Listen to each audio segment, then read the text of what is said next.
إن الحمد لله نحمده ونستعينه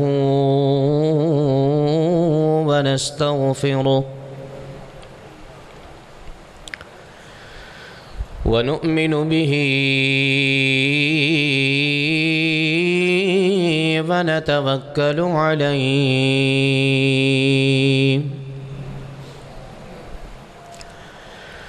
ونعوذ بالله من شرور أنفسنا ومن سيئات أعمالنا من يهده الله فلا مضل له ومن يضلل فلا هادي له وأشهد أن لا إله إلا الله وحده لا شريك له وأشهد أن محمدًا عبده ورسوله أما بعد فأعوذ بالله السميع العليم من الشيطان الرجيم بسم الله الرحمن الرحيم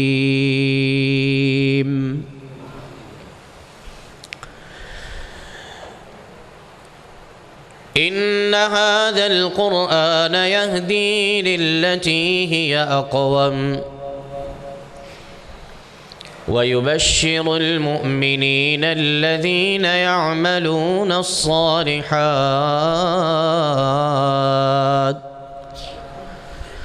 أن لهم أجرا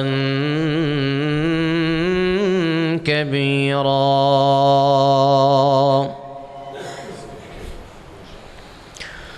صدق الله مولانا العظيم وصدق رسوله النبي الكريم ونحن على ذلك لمن الشاهدين والشاكرين والحمد لله رب العالمين.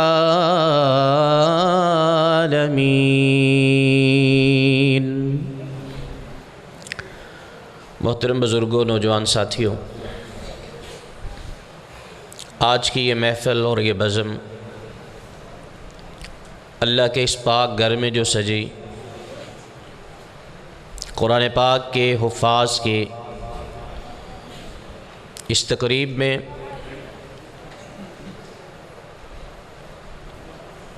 یہ محفل بلا شک و شبہ انتہائی عظیم اور بابرکت ہے. شاعر کے الفاظ میں دیکھا جائے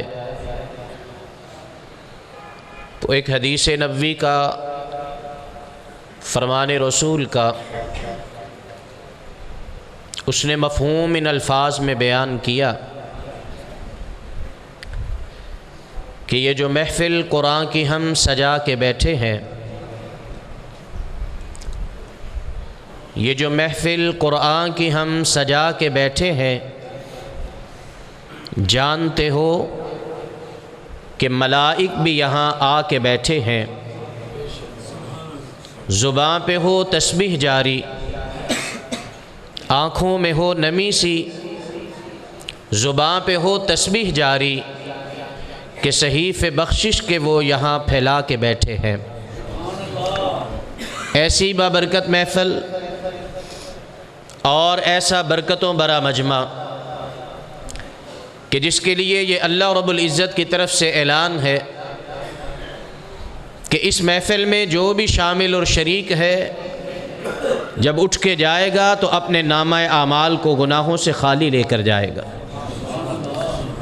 حضرات، ایسی محفل میں آپ کا بیٹھنا اور دل جمی سے بیٹھنا اس کی برکتوں کو سمیٹنے کے لیے بھی انتہائی ضروری، اور جس مقصد کے لیے اس محفل کا انعقاد کیا گیا کہ آپ اللہ کی کتاب قرآن اس کے ساتھ اپنی عقیدت و وابستگی کا اظہار کرنے کے ساتھ ساتھ اس بات کو بھی دیکھیں اور سمجھیں اس کتاب کے حق اور حقوق کیا ہیں، ہمارا اس کے ساتھ تعلق کس طرح کا ہے، اور اس کتاب کی ضرورت کتنی اور اہمیت کتنی زیادہ ہے۔ اس میدان میں آگے بڑھیں، اس بات کو سمجھنے کے لیے اگر ہم نظریں نگاہیں دوڑائیں تو اس دور سے چلتے چلتے پیچھے چلتے ہیں کہ جب نبی پاک صلی اللہ علیہ وسلم کا مکہ کے اندر آغاز نبوت تھا،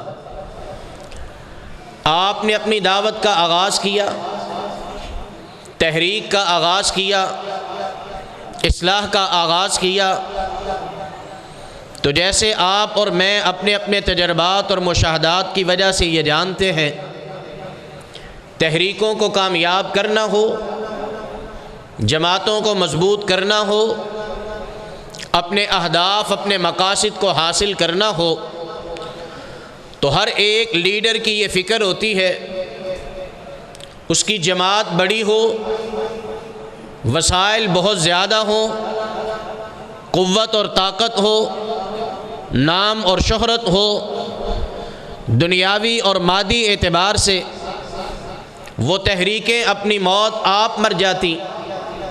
جن تحریکوں میں افراد کی قلت ہوتی ہے یا جو جماعتیں اپنی ضروریات کے لیے اسباب اور وسائل ان کے پاس میسر نہیں، رسول اللہ صلی اللہ علیہ وسلم کے سامنے بھی یہی ایک انداز ہے، آپ کی بھی یہ خواہش ہے، آپ کی بھی یہ سوچ اور فکر ہے کہ میں جلد سے جلد مکہ کے اندر اسلام کو پھیلا دینا چاہتا ہوں، دین کو عام کر دینا چاہتا ہوں، رب کی کتاب کو غالب کر دینا چاہتا ہوں، اور اس کے لیے بڑا آسان سا طریقہ ہے کہ مکہ کے جتنے سردار ہیں، مکہ کے جتنے رؤساء ہیں، مکہ کے جتنے بڑے اور وڈیرے ہیں، اور مکہ کے قبائل کے جتنے لیڈر ہیں، اگر وہ میرے ساتھ مل جائیں، اگر وہ میرے ہم نوا ہو جائیں، اگر وہ میری بات کو سمجھ لیں، تو پھر ان کی سرداری بھی میرے کام آئے گی، ان کے قبیلے بھی میرے مطیع ہوں گے، ان کی دولت بھی میرے اشاروں پہ خرچ ہوگی، یہ سارے قبائل اکٹھے ہو کر میری جماعت کا اور میری تحریک کا حصہ بن جائیں گے، اور میں تھوڑے وقت میں تھوڑے دنوں میں مکہ کے اندر اپنے ہم نوا پیدا کر لوں گا، اپنے پیروکار پیدا کر لوں گا، ایک جماعت کھڑی کر لوں گا۔ اس کے لیے آپ نے طریقہ اختیار کیا، آپ بڑا اہتمام کرتے اس وقت جب مکہ کے رؤساء آپ کے پاس آتے، جب مکہ کے سردار آپ کے پاس آتے، کہ جتنی جلدی یہ مومن ہوں گے اور جتنا زیادہ یہ میری بات کو سمجھیں گے اتنا زیادہ مجھے فائدہ ہوگا، میرے دین کو فائدہ ہوگا۔ ایسی ہی آپ نے ایک محفل سجائی تھی، ایسا ہی آپ نے ایک مجمع بٹھایا تھا، ایک آپ کی مجلس کے اندر ایسے ہی بڑے بڑے سردار اور رؤساء آپ کے ساتھ ہم کلام اور محفل گفتگو تھے کہ ایک شخص آیا، آنکھوں سے نبینا تھا، نہیں علم تھا اسے کہ رسول اللہ صلی اللہ علیہ وسلم کن کے ساتھ بیٹھے ہیں، آپ کی نیت اور ارادہ کیا ہے، عزائم اور مقاصد کیا ہے، آپ کیا چاہتے ہیں۔ اس نے مسجد کے دروازے کو پار کیا اور دور سے صدا بلند کی، علمنی مما علمک اللہ، اے اللہ کے رسول صلی اللہ علیہ وسلم مجھے سکھائیے وہ کتاب جو اللہ نے آپ پہ نازل کی ہے، مجھے سکھائیے وہ شریعت جو اللہ نے آپ کو دے کے بھیجا ہے، مجھے سکھائیے وہ دین جو اللہ نے آپ کے ساتھ ہماری طرف نازل فرمایا ہے۔ یا رسول اللہ علمنی مما علمک اللہ، میں سیکھنے کے لیے آیا، پڑھنے کے لیے آیا، آنکھوں سے نبینا ہوں، دل میں تڑپ ہے دین کو سیکھنے کی، آنکھوں سے دیکھ نہیں سکتا، دل میں تڑپ ہے کتاب اللہ کو یاد کرنے کی، آنکھوں سے دیکھ نہیں سکتا، دل میں جذبہ اور ایمان کی حدت ہے کہ میں دین کا خادم بن جاؤں، میں دین کا عالم بن جاؤں، میں علم کے ذریعے اپنے آپ کو بھی راہ راست پہ لے آؤں، اسی علم کے ذریعے میں اپنے آس پڑوس کو بھی دین کے ساتھ وابستہ کر لوں۔ تاریخ اور سیرت کے اوراق میں لکھا ہے کہ رسول اللہ صلی اللہ علیہ وسلم آپ کے ماتھے پہ تیوری آ گئی، بل پڑ گئے، اور چہرے پہ غصے کا تھوڑا سا اندار ظاہر ہو گیا، اللہ رب العزت نے آسمان سے قرآن کی 14 آیات کو نازل فرمایا۔ وہ آیات کیا ہے؟ فرمایا عبس وتولی ان جاءہ الاعمی وما يدريك لعله يزكى أو يذكر فتنفعه الذكرى أما من استغنى فأنت له تصدى وما عليك ألا يزكى۔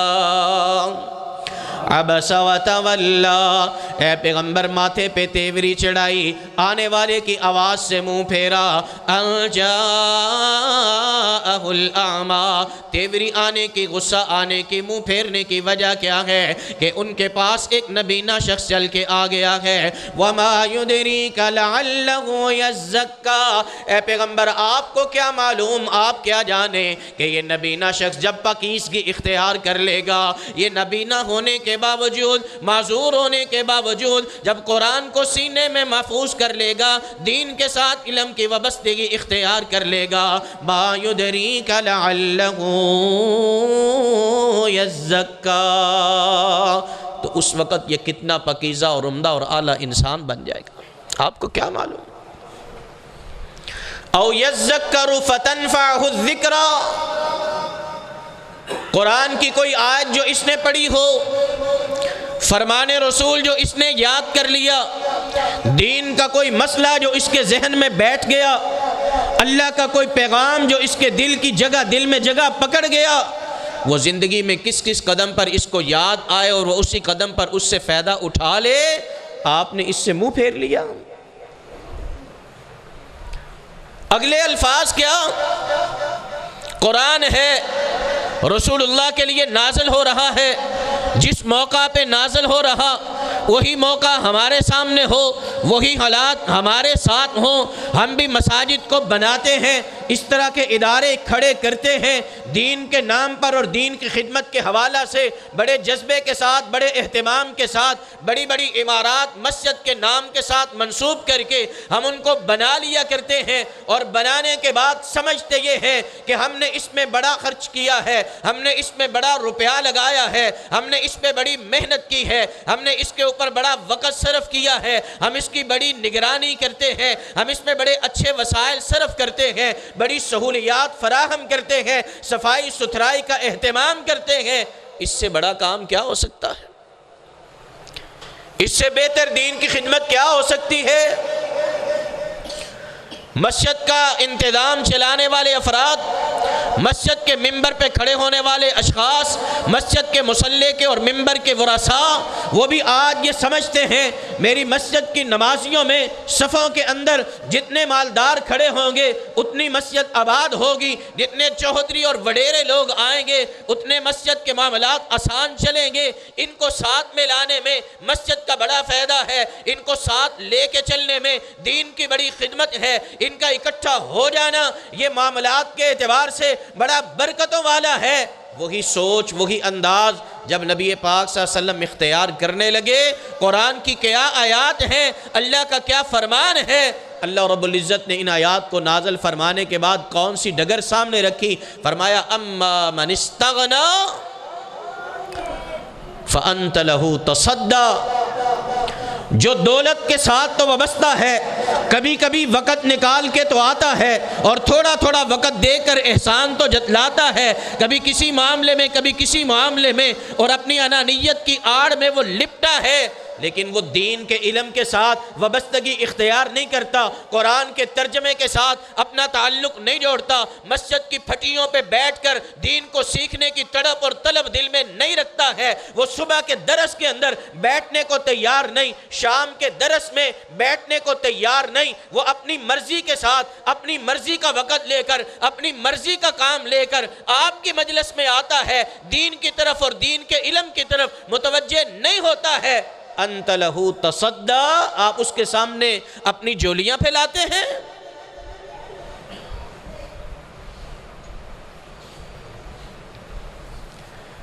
جو لوگ جب آئیں اور اس بات کا خیال کریں کہ ہم بیٹھیں تو یہ طالب علم یا نہ ہو، ہم آئیں تو طالب علم سامنے نظر نہ آئیں، ہم آئیں تو ان کی پھٹیاں نہ ہوں، ہم آئیں تو ان کی کلاس نہ ہو، ہم آئیں تو ان کی مجلس نہ لگی ہو، ہمارے لیے الگ وقت، ہمارے لیے الگ ٹائم، اور ہمارے ٹائم کے اندر یہ ہمارے سامنے نہ آئیں۔ وہ مکہ کے رؤساء رسول اللہ کے پاس جب آتے تھے تو یہ سوچ لے کے آیا کرتے تھے۔ قرآن کے الفاظ کیا ہیں؟ فرمایا ما علیک الا یزکا۔ اے پیغمبر، قبائل مکہ کے تمام سرداروں میں سے کوئی ایک سردار بھی مسلمان نہ ہو، ہمیں کوئی پرواہ نہیں ہے۔ نہیں سوال ہوگا، نہیں ہم آپ سے پوچھیں گے فلاں چودھری آپ کے پاس آتا تھا، ساتھی آپ کا کیوں نہیں بنا؟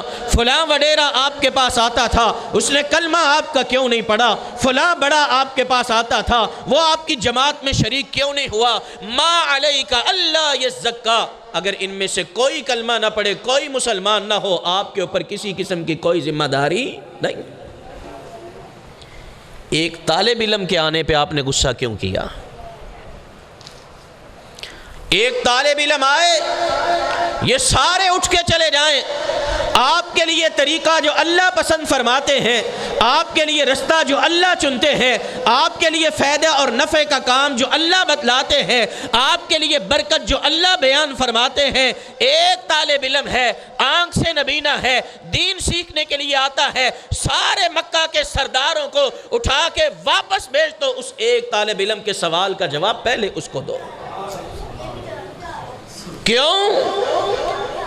دین کی خدمت اتنی دولت کے ساتھ نہیں ہو سکتی۔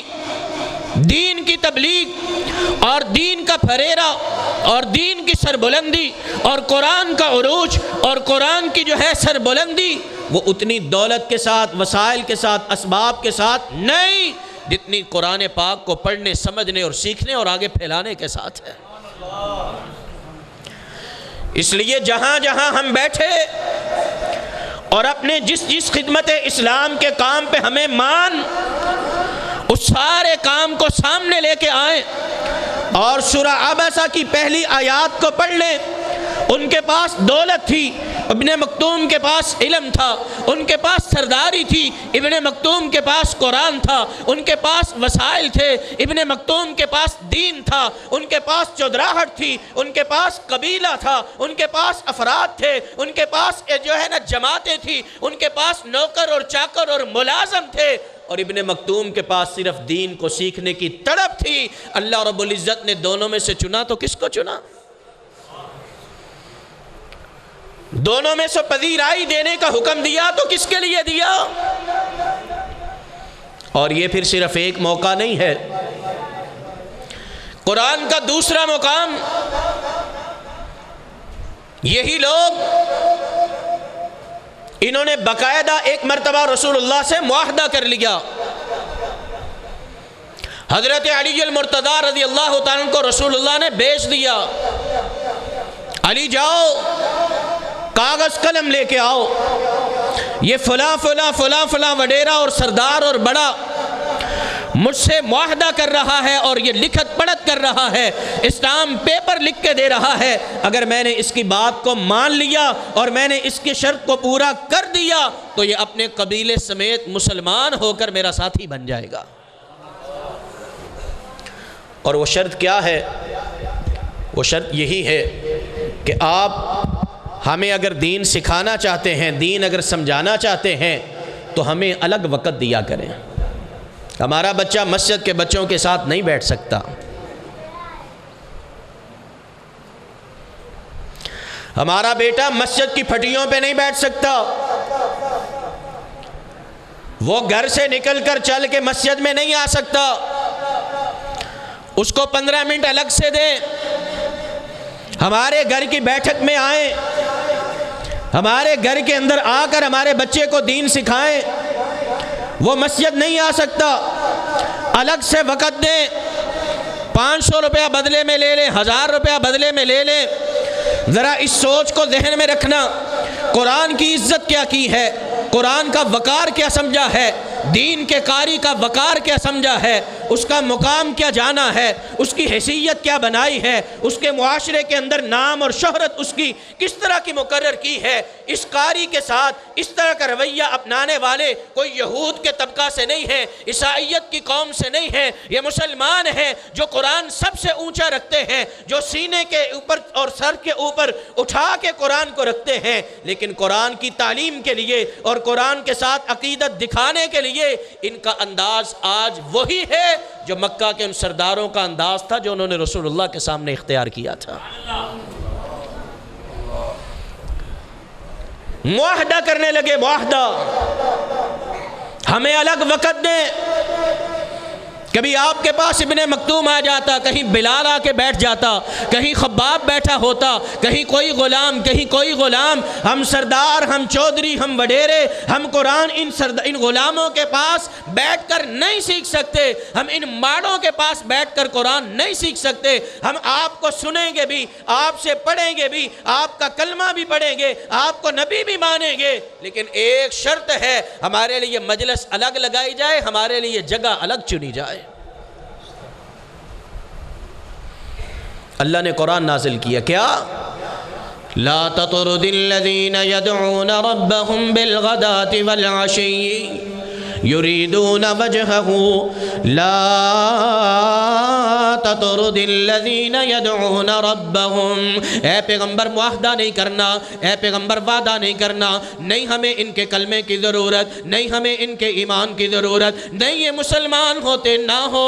لا تطرد الذین يدعون ربهم بالغداة والعشی، لیکن جو صبح آپ کے سامنے پھٹیاں لے کے بیٹھ جاتے گئے، جو صبح آپ کے سامنے دزانو ہو کے بیٹھ جاتے گئے، جو شام کے وقت آپ کے سامنے کلاس لگا کے بیٹھ جاتے ہیں صرف قرآن سیکھنے کے لیے، دین سمجھنے کے لیے، قرآن سے وابستگی دکھانے کے لیے، یریدون وجہہ، انہیں ملازمتیں نہ ملے کوئی پرواہ نہیں ہے، انہیں رشتے اچھے نہ ملے کوئی پرواہ نہیں ہے، ان کی تنخواہیں اچھی نہ لگیں کوئی پرواہ نہیں ہے، ان کو دنیا کے اندر مقام اونچا نہ ملے کوئی پرواہ نہیں ہے۔ رب کعبہ کی قسم، مدارس کے اندر جا کر دیکھو، پڑھنے والے جتنے طلباء ہیں کسی کو یہ گارنٹی نہیں ہے یہاں سے پڑھنے کے بعد جاؤ گے تو تمہیں 15-16 ہزار سے بڑھ کر کوئی ماہانہ تنخواہ دے گا، ہے کوئی گارنٹی؟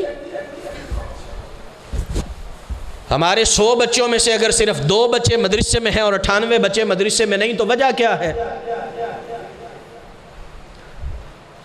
مدرسے کا پڑھے گا، کمائے گا کیا؟ کیا بنا لے گا؟ کتنا کما لے گا؟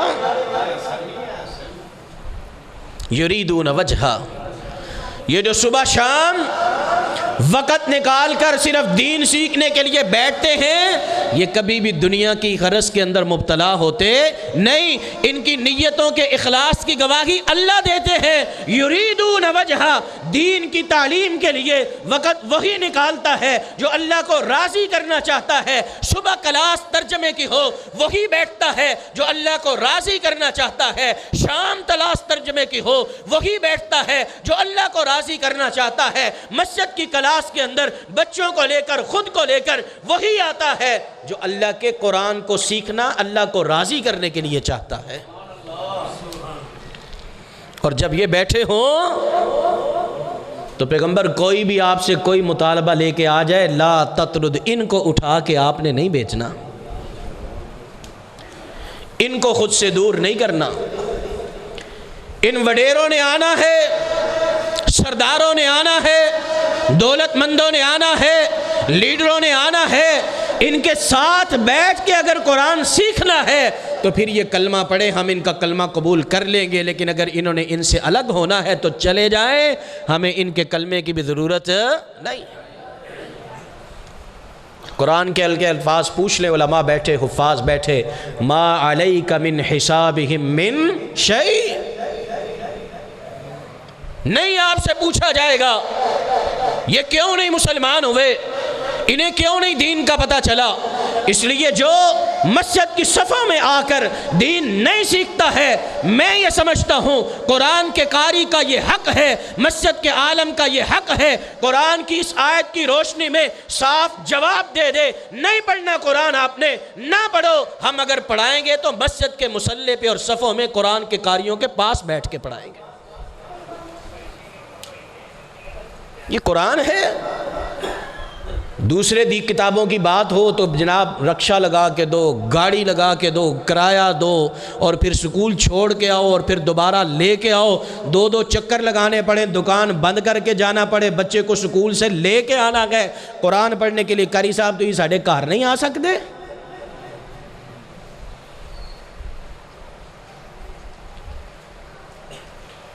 یہ قرآن کا معیار، قرآن کے استاد کا معیار اس معاشرے میں اگر کم کیا ہے تو کس نے کیا ہے؟ اس کی حیثیت کو، عزت کو اگر کم کیا ہے تو کس نے کیا ہے؟ رب سے پوچھو گے نا، اللہ جو دین کا علم رکھتا ہے اس کی اہمیت کیا ہے، حیثیت کیا ہے؟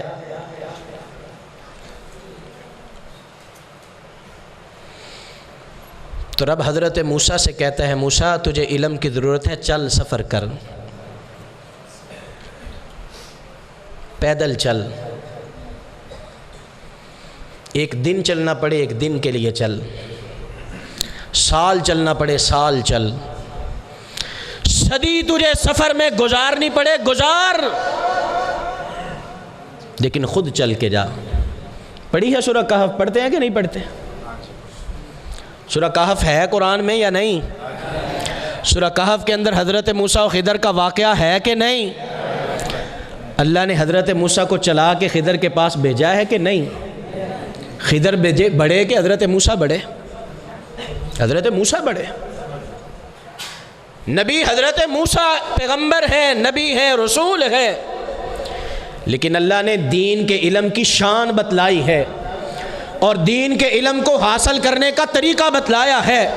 وہ قرآن کا ترجمہ ہو، وہ قرآن کا ناظرہ ہو، وہ نورانی قاعدہ ہو، وہ قرآن کی تفسیر ہو، وہ قرآن کا حفظ ہو، جب تک قرآن کا ترجمہ، قرآن کا ناظرہ، قرآن کی تفسیر اور قرآن کا حفظ سیکھنے والے کے اندر یہ تڑپ نہیں ہوگی کہ میں چل کے جاؤں، اتنی دیر تک اللہ اس کے لیے علم کے دروازے کھولیں گے نہیں۔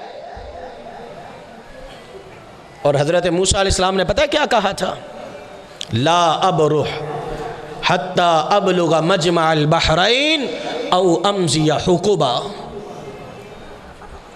میں چین سے نہیں بیٹھوں گا جب تک اس استاد کے جائے مقام پہ نہ چلا جاؤں جہاں اللہ نے مجھے جانے کا حکم دیا ہے، حتی امضی حقبا، حتیٰ کہ ان تک پہنچنے کے لیے اگر مجھے صدیوں کا سفر بھی کرنا پڑے تو میں صدیوں کا سفر کرتا جاؤں گا، لیکن چکوں گا نہیں، رکوں گا نہیں۔ حقبہ کا معنی ایسی مدت جس کے اختتام کا پتہ ہی کوئی نہیں، کب ختم ہونی۔ حضرات یہ قرآن ہمارے لیے نہیں، جس قرآن یا جس دین یا آسمانی علم کو سیکھنے کے لیے وقت کا پیغمبر اپنے گھر سے چل کے استاد کے پاس جائے، اس کے استاد کو چلا کے اگر کوئی مسلمان اپنے گھر میں بلائے تو اس نے عزت کی ہے یا اس نے تجارت کی ہے؟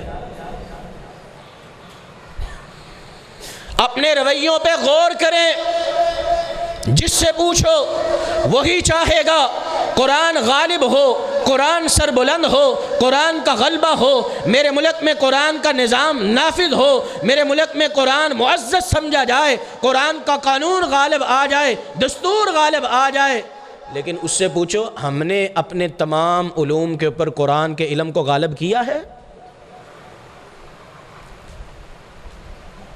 کتنے بچے پڑھے ہیں آپ کے جی کلاس میں؟ قرآن کے کتنے بچے یہاں پہ پڑھتے ہیں حفظ کے؟ مکمل بچے کتنے پڑھتے ہیں؟ اللہ آپ کو مزید برکت عطا فرمائے۔ یہ 40 بچے کتنی کلاس میں سے یہاں آئے ہیں؟ 5 پڑھ کے آئے ہیں؟ 5 پڑھنے کے پہلے آ گئے؟ 5 پڑھ کے آئے۔ 5 کلاسیں پڑھنے سے پہلے میں یہ سمجھتا ہوں کہ جتنے بچے جن کا میں چہرہ دیکھ رہا ہوں ان میں سے کوئی بھی بچہ پرائیویٹ سکول کے علاوہ کہیں نہیں جاتا ہوگا۔ اکثریت پرائیویٹ سکولوں سے ہو کے پھر یہاں آتے ہیں۔ پرائیویٹ سکول کے بچے جو ہیں ان کی فیسیں ادا کی جاتی تھیں، ان کی ٹیوشنیں ادا کی جاتی تھیں۔ یہ 40 بچے جب تک سکول جا رہے تھے ان کے والدین ان کی ٹیوشن کے، ان کے خرچے، ان کے سکول کی فیسیں برداشت کر رہے تھے۔ یہاں کتنے لوگوں نے کہا اگر میرا روپیہ پیسہ دین کی تعلیم کے علاوہ سکول کی کتابوں کے لیے، بستوں کے لیے، کاپیوں کے لیے، پینسلوں کے لیے خرچ ہوتا ہے اور میں وہاں پیسہ لگاتا ہوں ضرورت سمجھ کر، تو میں یہاں بھی جا کے انتظامیہ سے پوچھوں حضرت قاری صاحب کی تنخواہ کتنی رکھی ہے؟ معیار ہم بلند کرتے ہیں نا، ہم ہی گرانے والے، ہم ہی بلند کرنے والے۔ لوگ باہر سے آئے، یہ ایچیسن کہاں سے آیا ہے؟ یہ جتنے پرائیویٹ سکول ہیں کہاں سے آئے ہیں؟ یہ پاکستان کے ہیں؟ کوئی پاکستان کا نہیں الا ماشاءاللہ۔ ان کے نصاب کہاں سے ہیں؟ انہوں نے کاروبار چلا لیے ہمارے پیسوں پہ، انہوں نے نام بنا لیے ہمارے پیسوں پہ، انہوں نے برانچیں کھڑی کر لی ہمارے پیسوں پہ۔ یہاں 40 بچوں کے لیے کتنے استاد ہیں؟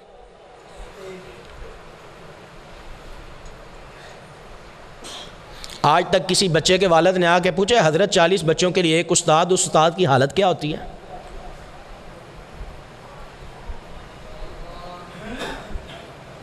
کوئی ذمہ داری نہیں کسی کی۔ ایک استاد 40 بچوں کو پڑھانے والا، اس کی تنخواہ کیا ہے؟ سہولیات کتنی ہیں؟ اس کی ضروریات کیا ہیں؟ وہ بیچارہ آرام بھی کر پاتا ہے کہ نہیں کر پاتا؟ 40 بچوں کا سبق بھی مکمل سن پاتا ہے کہ نہیں سن پاتا؟ یہ 4-5 بندے انتظامیہ کے صرف ان کی ذمہ داری؟ سکول کے بندوں نے اگر چپڑاسی بھی رکھنا ہوتا ہے تو پیسے کن سے لیتے ہیں؟ انہوں نے تو کاپیاں خود سے چھپا کے 10 روپے کی، وہ بھی آپ کو 40 روپے کی دینی ہے، اور آپ نے لینی ہے کہ نہیں لینی ہے؟ لینی ہے۔ لیکن یہ کیا ہے؟ قرآن سے محبت بڑی، قرآن سے عقیدت بڑی، قرآن کے حافظ کا مقام بڑا۔ کیا رسول اللہ نے مقام ایسے ہی رکھا تھا؟ دین نے ایسے ہی سمجھایا ہے؟ رب کعبہ کی قسم اگر آپ اپنا رویہ بدلیں، اگر آپ اس چیز کی سنجیدگی کو سمجھیں، اور اگر آپ اس چیز کے مقصد کو اور اہداف کو اور ضرورت کو جانیں، ان 40 بچوں کے اوپر استاد، ان کو انگلش پڑھانے والا، میتھ پڑھانے والا، دیگر علوم پڑھانے والا، وہ یہیں پہ بلایا جا سکتا ہے، اور نماز کی ساری پابندیوں کے ساتھ، ادب آداب کی ساری پابندیوں کے ساتھ، تمام سکولوں سے بڑھ کر ان مساجد کے اندر ان بچوں کی بہترین تربیت کی جا سکتی ہے کہ نہیں کی جا سکتی؟ ہمارے اصل مراکز یہ ہیں، ہماری تعلیم کے تربیت کے اماج گاہیں یہ ہیں۔ دین کا علم محض صرف ایک دینی ضرورت نہیں، زندگی بھر کی تربیت ہے، باقی سارے علوم وقتی ضرورت ہیں۔ یہ مقام ہونا چاہیے، آپ کو یہ اس طرح کا منصوبہ بنانا چاہیے، آپ کو اس طرح کا تعاون کرنا چاہیے۔ جو افراد 40 بچوں کو لے کر اس چھوٹی سی عمارت میں بیٹھے گئے، آپ کو ان سے آگے بڑھے اور ان کے دائیں بائیں کھڑے ہو کر پوچھنا چاہیے ان بچوں کے لیے ہم مزید اور کون سا بہتر طریقہ اختیار کر سکتے ہیں؟ ان کو استاد کی ضرورت ہے، ان کو کھیل کے میدان کی ضرورت ہے، ان کو کسی اور چیز کے وسائل کی ضرورت ہے، یہ پوچھنا چاہیے کہ نہیں پوچھنا چاہیے؟ لیکن ہم نے کیا کیا؟ قاری صاحب ہمارے گھر میں آ جائیں، 10 روپے 1000 روپیہ لے لیں، 15 منٹ 20 منٹ بس بچے کو پڑھا دیا کریں اور جائیں اپنے کام۔ یہ نظام ہے؟ یہ ادارے ہیں؟ یہ دین کی خدمت ہے؟ یہ منصوبہ بندی ہے؟ یہ دین کی سربلندی کا طریقہ ہے؟ یہ دین کے ساتھ مذاق ہے، مذاق۔ اور جب تک یہ مذاق بدلیں گے نہیں، لوگ ہمارے ساتھ کھلواڑ کرتے جائیں گے جو آج تک ہو رہا ہے۔ اس لیے نبی پاک صلی اللہ علیہ وسلم کو اللہ نے کہہ دیا تھا، نہ جو چل کے ادھر آئے اور دین کی تعلیم کو اہم سمجھے، اس کو اولیت اور ترجیح دے، اور اپنے سارے وسائل، اپنی ساری انانیت، اپنی ساری ساکھ اس کے سامنے قربان کر دے، اس نے کلمہ پڑھنا ہے تو آپ کے ساتھ کلمہ پڑھ کے شریک ہو۔ جو اس کی اہمیت کو نہیں سمجھتا وہ کلمہ بھی نہ پڑھے، ہمیں اس کے اسلام کی ضرورت نہیں ہے۔ حضرات، تیسرا مقام قرآن پاک کا انہی بچوں اور انہی طالب علموں کے حوالہ سے، یہی سورہ کہف ہے۔ الفاظ کیا ہے؟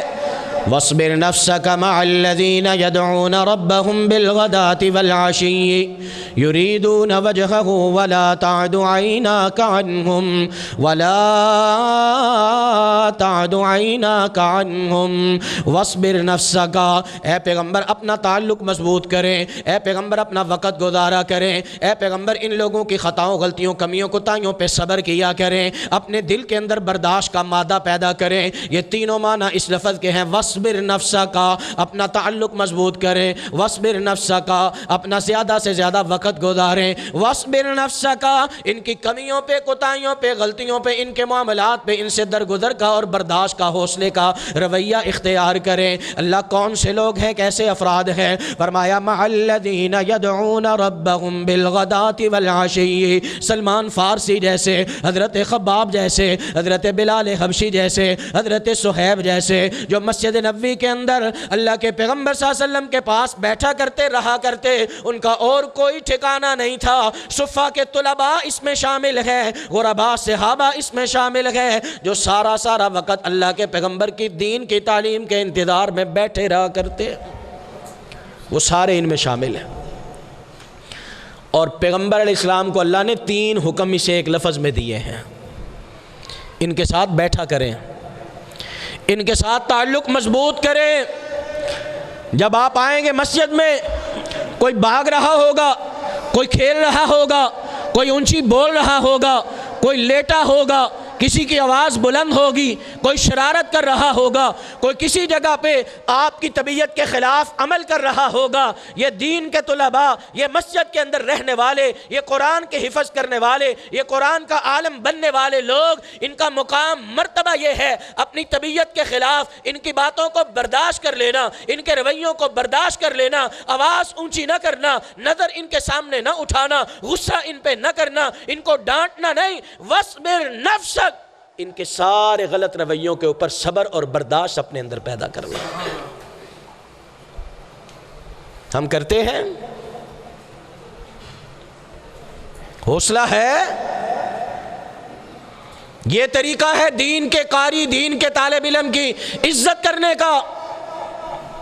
میرا بنایا ہوا نہیں، قرآن کا بتلایا ہوا. اور اگلے الفاظ اس آیت کے، لا تعد عیناک عنہم. اے پیغمبر، ان سے اپنی نظروں کو ایک لمحے کے لیے بھی ادھر ادھر نہ ہونے دینا، ان سے اپنی نظریں بھی دور نہ ہونے دینا. ان پر نظر رکھنا، ضرورت کس چیز کی ہے، ان پر نظر رکھنا، یہ چاہتے کیا ہے، ان پر نظر رکھنا، معاملات ان کے کس طرح کے ہیں، ان پر نظر رکھنا، ان کے ساتھ کس طریقے سے بہتر طریقہ اختیار کیا جا سکتا ہے، ان کی ضروریات، ان کے معاملات، ان کے رویے، ان کی ساری چیزوں پہ اے پیغمبر آپ نظر رکھنا. اگلے الفاظ پہ ذرا غور کر لیں، ترید زینت الحیات الدنیا. ان سے دور کون جاتا ہے؟ ان میں آ کے کون نہیں بیٹھتا؟ ان کی پرواہ کون نہیں کرتا؟ ترید زینت الحیات الدنیا، جو چاہتا ہے آخرت نہیں، جو چاہتا جنت نہیں، جو چاہتا اللہ کی رضا نہیں، بلکہ وہی ان سے اپنی نظریں دور کرتا ہے جو صرف دنیا کی چمک اور دمک کو چاہتا ہے. یہ قرآن کے الفاظ کن کے لیے ہیں؟ یہ 3 آیات اور 3 مقام میں نے آپ کے سامنے پڑھے. ان تینوں کا تعلق قرآن کے طلباء اور قرآن کا علم حاصل کرنے والے افراد سے ہے. ان تینوں آیات کا مفہوم ہمیں جن باتوں کا پابند بناتا ان کو اختصار سے سن لیں. حضرات، قرآن کا علم، اس کی ترجیح دنیا کے تمام علوم سے پہلے ہے.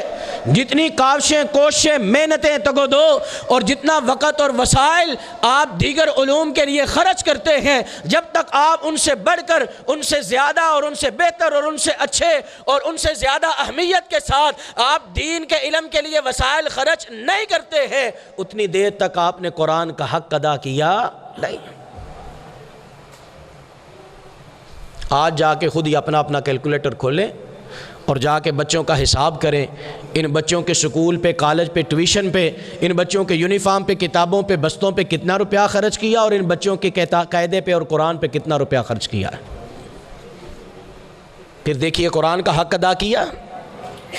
حضرات، دوسرا حق جو بنتا ہے جس کو ادا کرنا ہماری ذمہ داری ہے کہ جو لوگ قرآن سے دور ہیں، دین سے دور ہیں، اور جن کو قرآن کی پرواہ نہیں اور جن کو دین کی پرواہ نہیں، اور جو اس کو سیکھنا بھی نہیں چاہتے، جو اس کو سمجھنا بھی نہیں چاہتے، ان کے بارے میں یہ یقین کر لیں کہ وہ نہ اللہ کے ساتھ مخلص ہیں، نہ دین کے ساتھ، نہ دنیا کے ساتھ، نہ ملک کے ساتھ، نہ عوام کے ساتھ۔ جائیے پتہ کیجئے آپ کا ایم این اے کون ہے، ایم پی اے کون ہے، آپ نے ووٹ کس کو دیا ہے، آپ نے کونسلر کے حلقے کا سربراہ کس کو بنایا ہے، اسے دین کا پتہ ہے، اسے قرآن کا پتہ ہے، اسے قرآن کے ساتھ محبت ہے؟ جن کو دین کے ساتھ محبت نہیں تھی، جو دین کو اولیت و ترجیح نہیں دیتے تھے، اللہ نے کہا تھا ان سے دور ہو جاؤ، یہ نہ آئیں، کوئی پرواہ نہیں، ہم نے سر ماتھے پہ بٹھایا ہے۔ حضرات، تیسرا جو حق ہے، آپ قرآن پاک کی اس آیت کے بعد پابند ہیں، جتنے مسلمان ہیں وہ پابند ہیں کہ جہاں جہاں یہ ادارے اس طرح کے قائم ہیں، مساجد اس طرح کی موجود ہیں، حفاظ اس طرح کے موجود ہیں، قراء اکرام اس طرح کے موجود ہیں، انتظامی افراد جو اس طرح کی موجود ہیں، جو دین کے لیے کسی طرح کی بھی خدمت کا کام کر رہے ہیں، قرآن پڑھ رہے ہیں، پڑھا رہے ہیں، حفظ کا اہتمام کر رہے ہیں، ان کے پاس چل کے جائیں، ان سے پوچھیں حضرت اس نظام کو بہتر چلانے کے لیے ہماری کسی خدمت کی ضرورت ہو تو ہمیں ضرور کہیے گا، کیوں؟ ہمارا حق ہے۔ یہ قرآن میں اللہ نے کہا لا تعد عیناک عنہم، اے پیغمبر ان سے نظریں پھیرنی نہیں ہیں۔ ابھی میں نے کتنے معاملات کا ذکر کیا جن کا آج تک والدین نے آ کے پتہ کیا نہیں۔ یہ صرف اس ایک مسجد کی کہانی نہیں، جہاں جہاں آپ جس محلے میں موجود ہیں، جائیے اپنی مساجد کے حفاظ سے، اپنی مساجد کے علماء سے، اپنی مساجد کے قراء سے ملیے، اور جا کے ان سے مشاورت کیجئے، ان سے پلاننگ کیجئے کہ اس مسجد کے اندر ادارہ ایسا ہونا چاہیے جہاں قرآن کے دین کی تمام شاخیں ان کو پڑھایا جائے۔ اس کے لیے جو چاہیے ہم مل کر اس کا بندوبست اور اہتمام کرتے ہیں، اور ایسا بہترین کرتے ہیں کہ اس وقت کے ارد گرد کے تمام سکولوں، کالجوں، یونیورسٹیوں سے بہتر اس کو بنا سکیں۔ یہ کریں گے یا نہیں کریں گے؟ یہ نہ سمجھنا اتنے روپیے، وہ تو حکومت ہوتی ہے کروڑوں روپے لگاتی ہے، وہ تو بزنس مین ہوتے ہیں کروڑوں روپے لگاتے ہیں۔ آپ قدم اٹھائیں، اللہ آپ کے ایک قدم کے اندر بڑی برکتیں عطا فرما دیں گے۔ سبحانک اللہم و بحمدک، اشہد ان لا الہ الا انت، استغفرک و اتوب۔